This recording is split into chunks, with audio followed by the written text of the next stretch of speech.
બનાસકાંઠા જિલ્લાના થરાદ ખાતે શ્રી રામ સેવા સમિતિ દ્વારા 35મી ભગવાન જગન્નાથની ભવ્ય શોભાયાત્રા નીકળી હતી, જેમાં ભગવાન જગન્નાથની શોભાયાત્રા રામજી મંદિરથી નીકળી જવાહર ચોક, મોચી બજાર, જૈન દેરાસર, કાજીવાસ, જૂની ગંજ બજાર, મહાલક્ષ્મી મંદિર, જૂની નગરપાલિકા, બળિયા હનુમાન મંદિરથી પરત મંદિરે ફરી હતી। શોભાયાત્રામાં વિશાળ સંખ્યામાં ભાવિકો જોડાયા હતા અને બેન્ડ બાજા, ઘોડા ઊંટ, ડીજે, નાસિક ઢોલ, બગી સહિતના મનમોહક ઝાંખીઓમાંથી સમગ્ર શહેર ભક્તિમય બની ગયું હતું।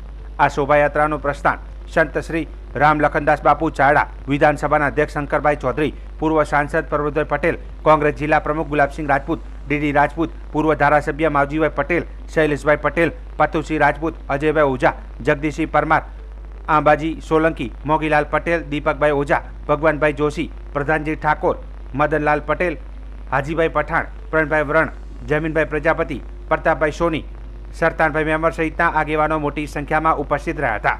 ચુસ્ત પોલીસ બંદોબસ્ત ગોઠવવામાં આવ્યો હતો અને શાંતિપૂર્ણ આ શોભાયાત્રા પૂર્ણ થઈ હતી। આ શોભાયાત્રાનું મુસ્લિમ સમાજ દ્વારા સ્વાગત કરવામાં આવ્યું હતું। આ શોભાયાત્રામાં અલગ અલગ જગ્યાએ ભક્તો દ્વારા આઈસ્ક્રીમ, ઠંડુ પાણી, છાશ, શરબત સહિતના કેમ્પો કરવામાં આવ્યા હતા।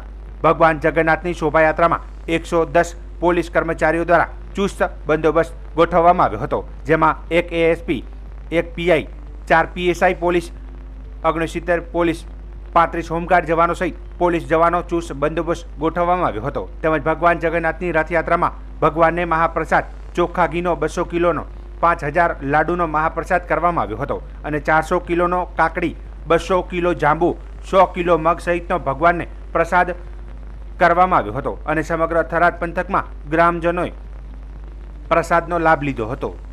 પરંપરાગત રથયાત્રાના આયોજન વર્ષે કરવામાં આવી રહ્યું છે। આવી રીતે આજ પણ 2025માં રથયાત્રાનું આયોજન કરવામાં આવ્યું છે, જેમાં થરાદ ટાઉનમાંથી રૂટ નક્કી કરવામાં આવ્યું। આ રથયાત્રા પહેલાં શાંતિ સમિતિની બેઠક પોલીસ વિભાગ તરફથી યોજવામાં આવી હતી અને બધાને સમજ કરવામાં આવી હતી કે શાંતિપૂર્ણ રીતે રથયાત્રા કમ્પ્લીટ કરવામાં આવે। આજે જે રથયાત્રા ચાલુ છે એમાં પોલીસનો ચોખ્ખો બંદોબસ્ત ગોઠવવામાં આવ્યો છે, આવા પોઈન્ટ ગોઠવવામાં આવે છે, અલગ અલગ જગ્યાએ બોડી વન કેમેરાથી અને ડ્રોનથી અમારું પેટ્રોલિંગ ચાલુ છે। સાથે સાથે અમારી એસસીબી અને એસઓજીની ટીમ પ્લેન ક્લોથમાં લોકો ઉપર વોચ રાખીને રેડી છે અને અત્યારે જે રથયાત્રા ચાલુ છે એમાં જે કંઈ કોઈ પર ઉશ્કેરજનક પોસ્ટ ના નાખતો હોય, હવે તમારી સાયબરની ટીમ પણ એમાં સોશિયલ મીડિયા પર વોચ રાખીને બેઠેલી છે।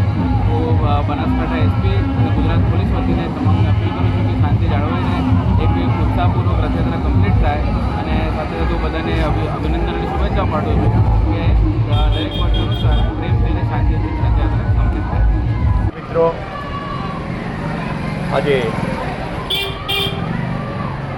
આમ તો વર્ષોથી અમદાવાદમાં નીકળતી, થરાદ પણ વર્ષોથી નીકળતી જગન્નાથજીની ભવ્ય યાત્રા અષાઢી બીજ એટલે સમગ્ર દેશ માટે, સમગ્ર રાજ્ય માટે અને અમદાવાદ આખું ગુજરાત જગન્નાથભાઈ બનીને જે અષાઢી બીજનો દિવસ ઉજવે છે। આજે મિત્રો થરાદ ખાતે રામજી મંદિરથી 2 વાગે ભગવાનની આરતી કરીને જે અમારી રથયાત્રાનું પ્રયાણ કર્યું છે। રથયાત્રામાં અમારી રામ સેવા સમિતિ, એના બધા અગ્રણીઓ, આગેવાનો, બધા જ કોઈ પણ જાતના ધર્મ, પાર્ટી કે જાતિના ભેદ વગર બધા એકમેક થઈને કાયમના માટે આ રથયાત્રા હિન્દુ મુસ્લિમ એકતાવાળી વાત દેખાય છે। આ નહીં ચાલે, એટલે એ જ સનાતન ધર્મ દુનિયામાં મોટામાં મોટો ધર્મ છે। જરા મિત્રો જ્યારે જગન્નાથજીની રથયાત્રા અમદાવાદમાં નીકળતી ત્યારે અહીં તો કોઈ અમારો અમદાવાદ જોયું તો ચિંતા હતી કે કંઈ ભૂલડ તો નથી। 2003 પછી એટલી શાંતિથી આ રથયાત્રા નીકળે છે। ક્યાંય મિત્રો કોઈ કારણસર કોઈ બનાવ બને તો બને, પણ કોમી એકતાને ક્યાંય કોઈની પહોંચ આવતી નથી। એ રીતે કરે ધર્મને લીધે બધા જ એક થઈને એકબીજાનું સન્માન કરે, માન મતભો ભોગો અને ધર્મ એક રહે, બધા ધર્મો એક છે, એકબીજા વચ્ચે એકબીજાની સહિષ્ણુતા જાળવીને આ યાત્રા નીકળે છે। ત્યારે થરાદનો તો મિત્રો વર્ષો પહેલાં હું જ્યારે 85 પહેલાં સ્ટેટ બેંકમાં હતો ત્યારે તમારા મફતલાલ, બાદરમલ દેસાઈ એના સરપંચો થતો તાજગીયા નીકળવાના હોય તો પણ ત્યાં જઈને બેસતા અને બધાને ભેગા રાખીને જે રીતે મિત્રો અમારું કોમી એકલા કોમી વાતાવરણ છે અને ક્યારેય હું નિયમન આવે નહીં, બધા ભેગા થઈને આ યાત્રાની આજે પણ કાદીવાસમાં તો મારે વર્ષો પહેલેથી રથયાત્રાનું સન્માન થાય, આજે પણ થાય.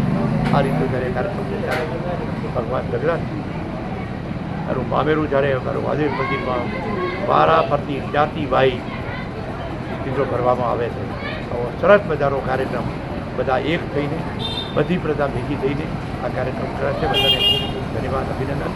સમગ્ર રાજવાસીઓને આખા રાજ્યમાં આ યાત્રા નીકળે, સમગ્ર જિલ્લામાં બાળપુર ખાતે પણ વર્ષોથી મારી આ યાત્રા પાસે કરવાની પણ અહીં જ્યારે હું થરાદ